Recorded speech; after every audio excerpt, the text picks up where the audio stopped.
कहानी की शुरुआत में हमें डाल्टन रसल नाम का एक आदमी प्रिजन सेल में दिखाई देता है, जो कैमरे के सामने ये कहता है कि मेरा नाम डाल्टन रसल है और मैं इस सेल में हूँ। मैंने एक परफेक्ट बैंक रॉबरी की प्लानिंग की थी और उसमें कामयाब भी हुआ, लेकिन मैंने ये रॉबरी सिर्फ पैसों के लिए नहीं बल्कि खुद को साबित करने के लिए भी की थी। अब मैंने इसे कैसे अंजाम दिया, ये जानने के लिए आपको मेरी कहानी सुननी पड़ेगी। इसके साथ ही सीन शिफ्ट होकर पास्ट में चला जाता है और हम देखते हैं कि एक वैन अलग अलग जगहों से कुछ लोगों को पिक करती है। उन सब लोगों ने पेंटर जैसे कपड़े पहने होते हैं और उनके चेहरों पर मास्क लगा हुआ होता है। वैन मैनहट्टन ट्रस्ट बैंक के पास रुकती है। फिर हम देखते हैं कि बैंक के अंदर बहुत सारे लोग हैं जो अपने अपने काम में व्यस्त हैं। तभी हम रसल को बैंक के गेट से अंदर आते हुए देखते हैं, जिसके हाथ में एक हाई डेंसिटी का टॉर्च होता है, जिसे लाकर वो सिक्योरिटी कैमरे के ठीक सामने एक टेबल पर रखकर ऑन कर देता है, जिसकी वजह से सिक्योरिटी कैमरे पर फुटेज आना बंद हो जाता है। फिर हम देखते हैं कि उसके बाकी साथी भी बैंक के अंदर घुसते हैं, जो पेंटर की ड्रेस पहने हुए थे। वो लोग अंदर आने के बाद गेट को बंद कर देते हैं, जिसे देखकर सिक्योरिटी गार्ड को थोड़ा शक होता है। लेकिन इससे पहले कि वो कुछ कर पाता, रसल उसके पीछे गन पॉइंट करके स्मोक बॉम्ब छोड़ देता है, जिससे बैंक के अंदर धुआं फैल जाता है। फिर वो रॉबर्स सारे लोगों को गन पॉइंट के बल पर जमीन पर लेटने को कहते हैं। इतने में एक पुलिस वाले को बैंक के अंदर से धुआं निकलते देखकर शक होता है और वो अंदर की तरफ जाने की कोशिश करता है कि डाल्टन अंदर से गन निकाल कर कहता है कि उन्होंने अंदर सबको हॉस्टेज बनाया हुआ है। अगर पुलिस वाले अंदर आए तो वो लोग उन हॉस्टेजेस को मारना शुरू कर देंगे। फिर वो पुलिस वाला बैकअप के लिए NYPD हेडक्वार्टर फोन करके पुलिस टीम को बुला लेता है। वो लोग आने के बाद सारी सिचुएशन को देखते हुए उस पूरे एरिया को ब्लॉक कर देते हैं। इस बीच बैंक के ओनर आर्थर केस को खबर मिलती है कि उसके बैंक में डकैती पड़ गई है और ये सुनकर वो चिंता में पड़ जाता है। फिर वो एक high power broker Madeline white को फोन करके बुलाता है और उसे इस केस को सॉल्व करने के लिए कहता है, क्योंकि उसी ब्रांच के एक लॉकर में उसकी कुछ बहुत इंपॉर्टेंट चीजें थी। मैडलिन उससे पूछती है कि उस लॉकर में ऐसा क्या है। इस पर वो कहता है कि उसमें उसके परिवार की कुछ विरासत की चीजें हैं जो वो चाहता है कि किसी के हाथ ना लगे। इस पर मैडलिन उससे कहती है कि उसका काम हो जाएगा। दूसरे सीन में हम देखते हैं कि फ्रेजर और मिचेल, जो कि हॉस्टेज नेगोशिएशन टीम के लिए काम करते थे, आपस में बात कर रहे होते हैं। फ्रेजर एक स्मार्ट और एक्सपीरियंस कॉप था, लेकिन उस पर एक पुराने मामले को लेकर एक इंक्वायरी चल रही थी, इसीलिए वो इस केस में ज्यादा कुछ नहीं कर सकता था, पर वो उनके साथ चलने के लिए तैयार हो जाता है। फिर फ्रेजर मिचेल के साथ वैन में कैप्टन डेरियस से बात करता है, जो इस केस का इंचार्ज था। वो उन्हें बताता है कि हमें अभी तक ये नहीं पता कि बैंक में कितने लोगों को हॉस्टेज बनाया गया है और कितने लोग सस्पेक्ट हैं। फ्रेजर डेरियस से कहता है कि अगर उसे इस केस की सारी डिटेल्स दे दी जाएं, तो वो सब कुछ कंट्रोल कर सकता है। फिर वो लोग डिनर करने चले जाते हैं। इस बीच रॉबर्स उन हॉस्टेजेस को नीचे सेफ रूम की तरफ लेकर जाते हैं, जहाँ बैंक एम्प्लॉइज और बाकी हॉस्टेजेस को अलग अलग लाइन में खड़ा कर देते हैं। डाल्टन सभी हॉस्टेजेस से कहता है कि वो अपने हैंडबैग, मोबाइल फोन्स और कीज अपने हाथों में निकाल कर रखें, जिससे वो लोग उन्हें कलेक्ट करके एक बैग में डाल सकें। एक बैंक एम्प्लॉय अपना फोन नहीं देता और उन लोगों से कहता है कि वो अपना फोन घर पर भूल आया है। डाल्टन को उस पर विश्वास नहीं होता और वो सख्ती करके पूछता है, फिर भी वो यही कहता है। तो वो दूसरे एम्प्लॉयज का फोन चेक करता है, जिसमें से एक एम्प्लॉय के फोन में उसका नंबर स्पीड डायल में मिल जाता है, जिस पर फोन करने पर उसका फोन उसके ऑफिस में ही मिलता है। ये देखने के बाद डाल्टन उसे ऑफिस के अंदर ले जाकर बहुत मारता है। ये देखकर दूसरे हॉस्टेजेस भी बहुत डर जाते हैं और अपनी बची हुई चीजें भी उन्हें सौंप देते हैं। एक बच्चा उसे अपना वीडियो गेम दे देता है, पर वो प्यार से उसे वापस कर देता है। इसके बाद डाल्टन सभी लोगों को एक साथ खड़ा करके फिर उन्हें जेंडर के हिसाब से अलग अलग खड़ा करते हैं और फिर उन्हें उनके अंडरगारमेंट्स को छोड़कर बाकी सारे कपड़े उतारने को कहते हैं। एक ओल्ड लेडी अपने कपड़े उतारने से मना कर देती है। इस पर रॉबर्स के ग्रुप से एक लड़की उस लेडी को लेकर एक अलग रूम में चली जाती है। इधर दूसरे रॉबर्स उन बाकी हॉस्टेजेस को एक ही तरह का सूट और मास्क पहनने के लिए देते हैं, जिसे वो अपने साथ लेकर आए थे। कुछ देर बाद एक ओल्ड बैंक एम्प्लॉय, जिसे हार्ट की प्रॉब्लम थी, थोड़ा अनईजी फील करता है। ये देखकर डाल्टन और उसके साथी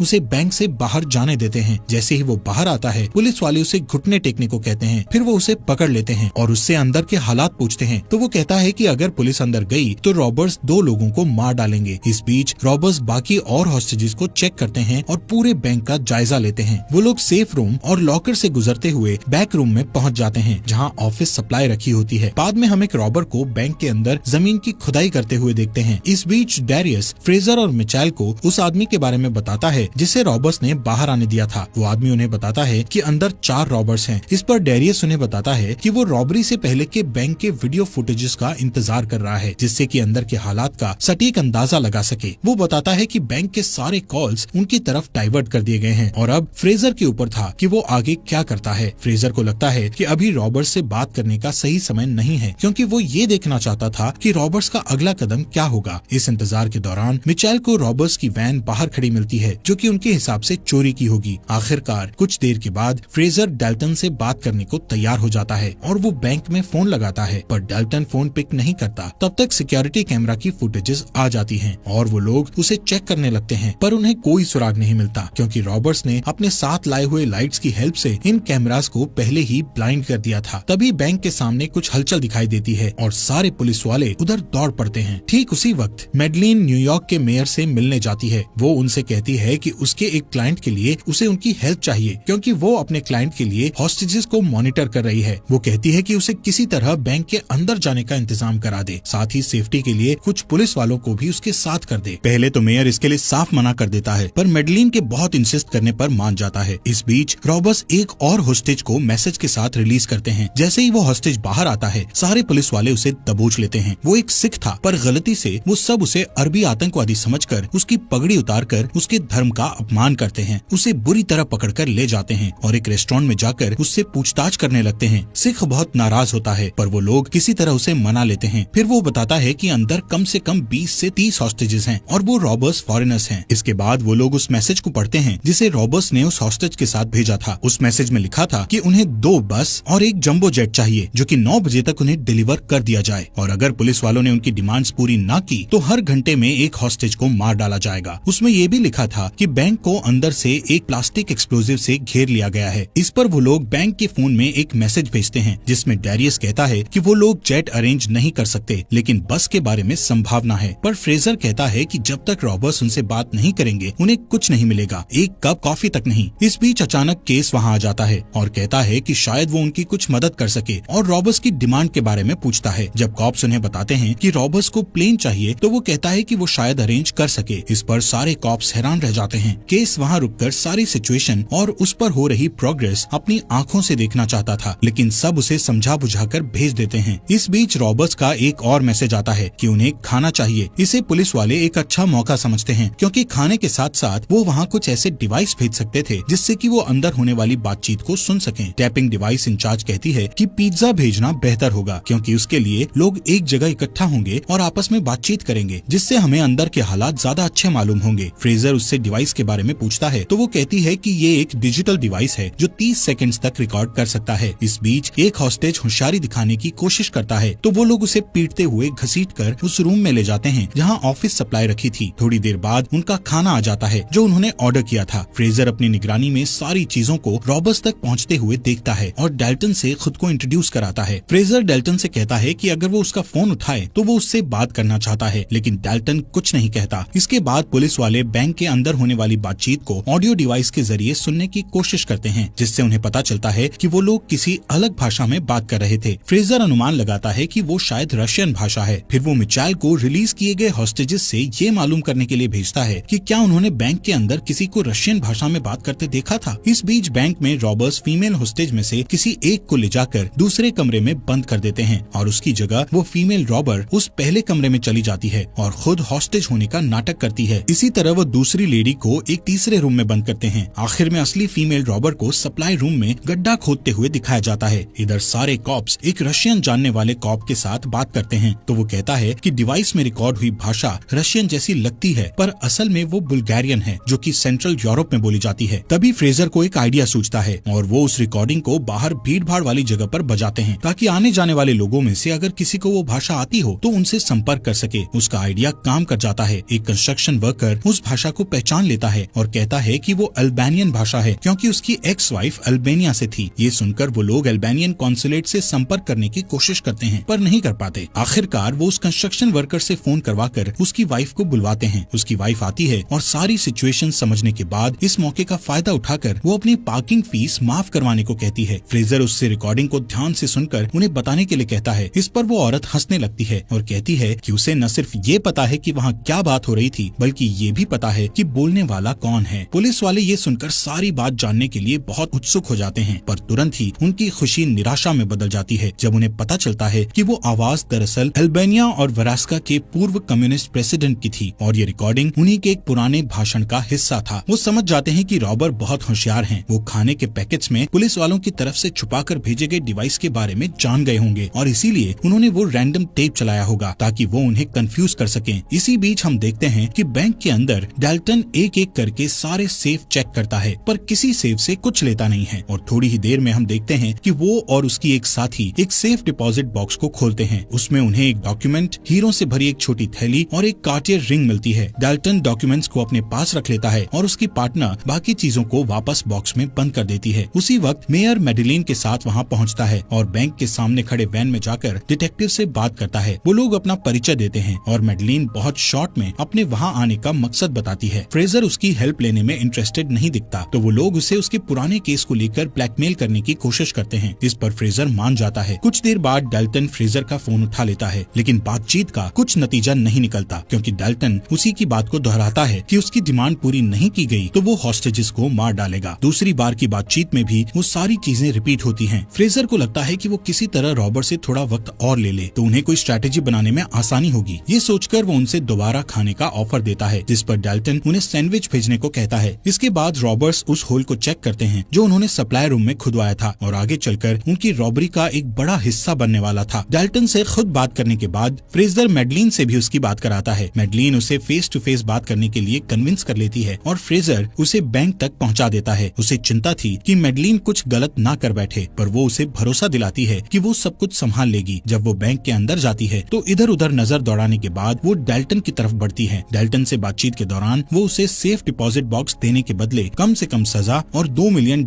देने का ऑफर करती है। डाल्टन मैडेलिन से कहता है कि उसे पता है कि वो किसके लिए काम कर रही है और वो केस को भी जानता है। वो कहता है कि केस वर्ल्ड वॉर 2 में एक नाजी कोलैबोरेटर था जिस समय वो स्विट्जरलैंड में काम करता था। वो उससे कहती है कि वो सिर्फ देखना चाहती है कि उस डिपॉजिट बॉक्स में क्या है। इस पर डाल्टन उससे एक डील करता है कि वो इसे अपने पास रखेगा और अगर वो इस रॉबरी में पकड़ा गया है तो इसके बदले वो और उसके बॉस उसे बाहर निकालने में उसकी मदद करेंगे। जब मैडेलिन बैंक से बाहर आती है तो वो फ्रेजर से कहती है कि उसने रॉबर्ट्स को एक दूसरा ऑफर दिया है जिस पर वो लोग विचार कर रहे हैं। जब फ्रेजर उससे डाल्टन के बारे में पूछता है तो मैडेलिन उससे कहती है कि वो बहुत स्मार्ट है लेकिन कोई मर्डरर नहीं है। कुछ देर तक तीनों कॉप्स किसी निष्कर्ष पर पहुंचने के लिए आपस में डाल्टन के बारे में बात करते हैं। फ्रेजर को ये लगता है कि इस तरह बाहर बैठकर बातें करने से कोई हल नहीं निकलने वाला, इसलिए वो बैंक के अंदर जाने का फैसला करता है और डाल्टन को फोन लगाकर उससे कहता है कि अगर वो उसे बैंक के अंदर आकर हॉस्टेजेस को चेक करने दे तो वो लोग उसे जेट प्रोवाइड कर सकते हैं। इस पर डाल्टन मान जाता है। इसके बाद हम फ्रेजर को बैंक के अंदर जाता हुआ देखते हैं। वो लोग उसे हॉस्टेज रूम में ले जाते हैं जहाँ वो सारे हॉस्टेजेस को सही सलामत देखता है और सब पूछता है कि क्या किसी ने रॉबर्ट्स का चेहरा देखा है। इस पर सब ना कह देते हैं। फिर वो सबसे वादा करता है कि वो उन सबको वहाँ से सही सलामत छुड़ा लेगा। वापस जाने से पहले फ्रेजर डाल्टन से फेस टू फेस बात करता है। वो उसे बातों में उलझाकर उसके चेहरे से मास्क खींचने की कोशिश करता है, पर सही समय पर दूसरा रॉबर आकर उसे ऐसा करने से रोक देता है। फ्रेजर की इस हरकत से नाराज होकर डाल्टन फिर से बस की डिमांड करता है। फिर उसके बाद वो सप्लाई रूम में चला जाता है और अपने साथी से पूछता है कि उसे इस काम में और कितना समय लगेगा। इस पर उसका साथी जवाब देता है कि उसे अपना काम खत्म करने में 2 से 3 घंटे और लगेंगे। इधर फ्रेजर वापस वैन में आकर डैरियस से कहता है कि डाल्टन कोई खूनी नहीं है और हमें उसके अगले कदम के बारे में जानने के लिए कुछ देर और इंतजार करना चाहिए। इस बीच उनके पास डाल्टन का फोन आता है और वो उनसे कैमरास को खिड़की की तरफ करने के लिए कहता है। जब वो लोग कैमरा को खिड़की की तरफ करते हैं तो देखते हैं कि डाल्टन अपने हाथों में एक गन लेकर एक हॉस्टेज को शूट करके मार डालता है। इस घटना को फ्रेजर की नाकामी समझते हुए डैरियस मामले को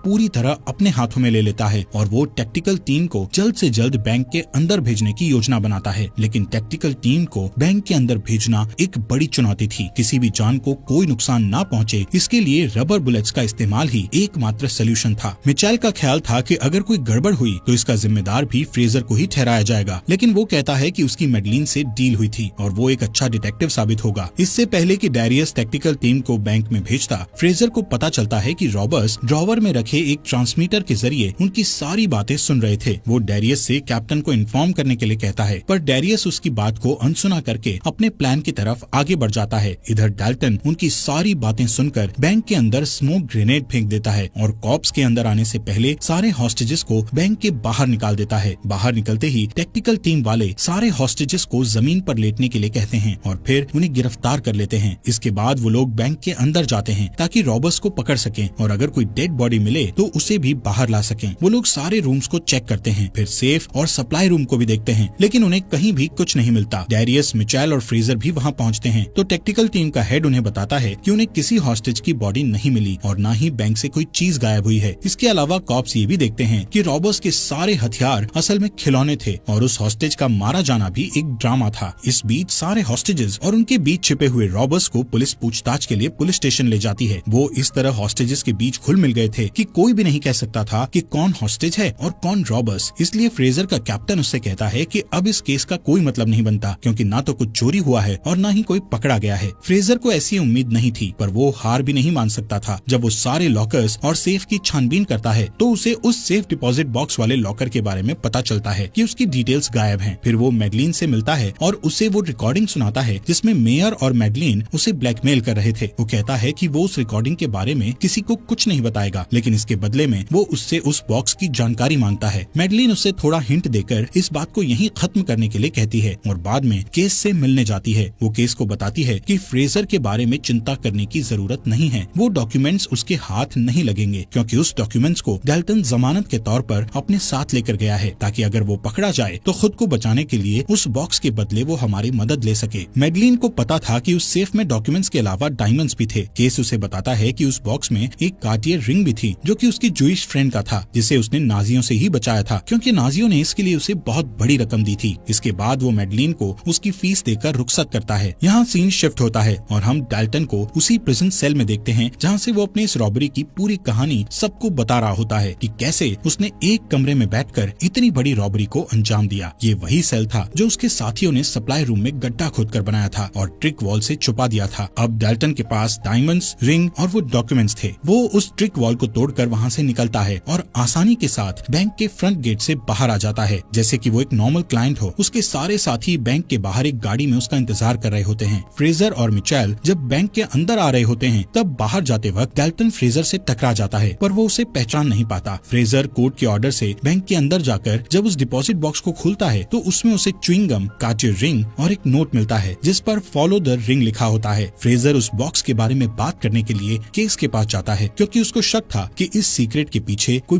बुरी वजह जरूर होगी। केस उसके सभी सवालों का चालाकी से जवाब देने की कोशिश करता है, पर फ्रेजर उसे वो रिंग दिखाकर कहता है कि जिस दिन उसे इस रिंग के बारे में पूरी जानकारी मिल जाएगी वो उसका सारा भेद खोल देगा। इसके बाद वो मिचेल से मिलता है तो वो दोनों हंसते हैं और बहुत खुश होते हैं कि उन्होंने केस को उसकी जगह दिखा दी। बाद में फ्रेजर मैडलिन के साथ मेयर के लंच में जाकर उन्हें वो कार्टियर रिंग दिखाता है और उन्हें वॉशिंगटन डीसी के वॉर क्राइम इश्यूज ऑफिस का नंबर भी देता है ताकि मैडलिन उस पर लगे झूठे चार्जेस हटवा सके। इसके बदले वो मैडलिन को उसकी रिकॉर्डिंग दे देता है। दोस्तों, हमारे फॉक्स एक्सप्लेनर चैनल को सब्सक्राइब करना मत भूलना।